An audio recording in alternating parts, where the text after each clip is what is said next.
అందరికీ ఈ pass scholarship మనకి అప్లై చేసుకుంటాం. ఓకేనా? పీజీలో ఉన్న క్యాంపస్ స్టూడెంట్ ఎస్పెషల్గా మీరు ఎట్లా అప్లై చేసుకుంటే ఏ డేట్ పెడితే మీకు మెస్ బిల్ మొత్తం వస్తుంది అంటే ఫస్ట్ ఇయర్కి మనకు 10 monthsకి ఎవ్రీ మంత్ 15,000 మెస్ బిల్ రావాలి.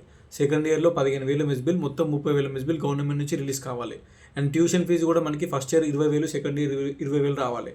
సో మనం మిస్టేక్స్ చేయడం వల్ల మెస్ బిల్ లాస్ అవుతాం. మిస్టేక్స్ చేయడం వల్ల మనం స్కాలర్షిప్ అప్లికేషన్ డేట్స్ అటు ఇటు పెట్టుకోవడం వల్ల మనకి మెస్ బిల్ అనేది లాస్ అవుతాం. మనం కట్టుకోవాల్సి వస్తుంది పీజీ అయిపోయిన తర్వాత డ్యూస్ అనేది. సో ఫ్రెష్ స్కాలర్షిప్ అయినా రిన్యువల్ స్కాలర్షిప్ అయినా ఈ పాస్కి సంబంధించిన అంటే ఎట్లా అప్లై చేసుకోవాలి, ఏ డేట్స్ పెట్టాలని డీటెయిల్గా ఎక్స్ప్లెయిన్ చేసుకుంటూ ఒక వీడియో పెట్టిన. ఈ షార్ట్ వీడియో కింద కూడా ఆ లింక్ ఉంటుంది. ఈ పాస్ స్కాలర్షిప్ అని మీద క్లిక్ చేస్తే వీడియో ఓపెన్ అవుతుంది. లేదంటే యూట్యూబ్ ఛానల్లోకి వెళ్ళి కూడా వీడియోస్లో చూసుకోవచ్చు.